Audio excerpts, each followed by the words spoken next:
Hey guys, this is JohnyTechReview. Today I have a quick review for you of this Predator drone from Holystone. So this is a small 2.4 GHz 4-channel quadcopter.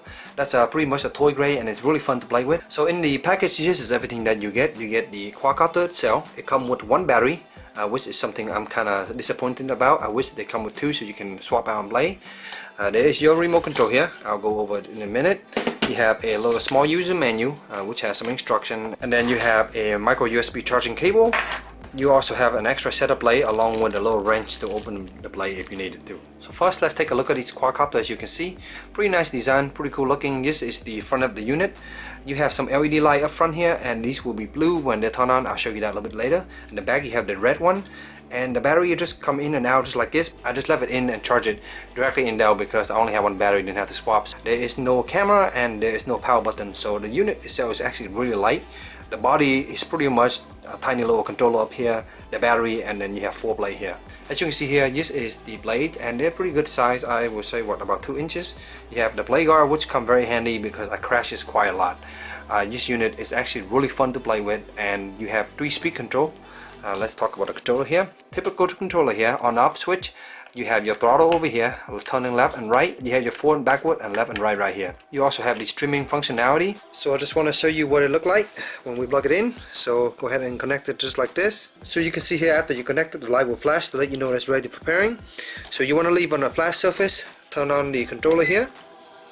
And as you can see, start to pair, and you can just pull the stick down and you hear that beep, and that means it's ready to go. So now you can give it a little bit of power. You see right there, and it starts working perfectly fine. You can actually control the light by just holding down this button here for a long time. Like that, and the light will actually go off, and after about a minute or so the light will start flashing really fast to let you know that it's run out of battery. And during that time you have roughly about 30 to 40 seconds to drop it down, otherwise it's gonna die. The bottom button here, if you hold down for a long press, that will actually activate the 1-key return. So when you're in headless mode, the 1-key return will return it to your controller, but that will only work in headless mode, and in my experience those things don't work really well, so I don't rely on that at all. You press on this button, press down on it. You have 3 mode. You have normal mode, you have medium, and then you have expert. The stick is actually really tough to press on, and so you have to kind of play with that without actually trying to, you know, mess with a quadcopter moving around. So yeah, it's a little bit tough at first, but yeah, you can actually press on that. On the other side, you also have a button to press. When you press on this, it will activate 360-degree flip. So just press on that, the quad will beep, and then you can just pick one of these direction here, and then it will flip the quadcopter. So that's pretty fun. So you can fly around, go really fast, pressing your stick real fast, hit the flip, and it will flip while it's moving. It's pretty cool looking. But if you hold it down for a longer period, it will activate headless mode.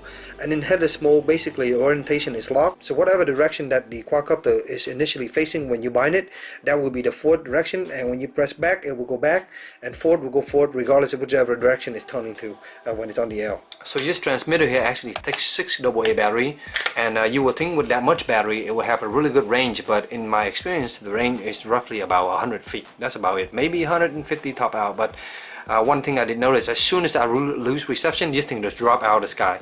So be careful for that when you're playing around, especially if you're going down a lake or something like that. If you lose reception, that thing will just drop right into the water, so just be very careful. Other unit will usually hover around for a little bit and you can try to get in range again, but with this unit it'll just drop out of the sky. The battery wise, it takes about 30 to 40 minutes to charge this battery, so it's a small battery, charged very fast, and you can expect about 8 to 9 minutes of playtime, which is quite nice. No camera, so definitely work really well. The quadcopter itself fly extremely stable. Even in a small amount of wind, it was able to handle and stand one place very well, and I did have to do some small trim adjustment, but other than that, it's a very fast and nice agile quadcopter. So in the low speed, it was already fast enough. The banking was slow, but if you go to the medium and the high, it's extremely fast, and it really pitch forward and roll really fast. And you can see from my footage how good this is. The quadcopter has really great control, and it works really well in the big open field where you have a lot of space to fly around really fast.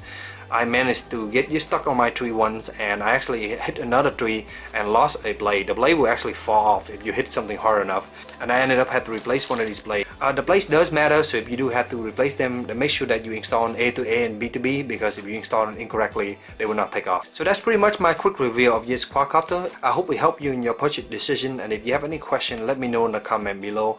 And as always, stay tuned for future review. Thank you.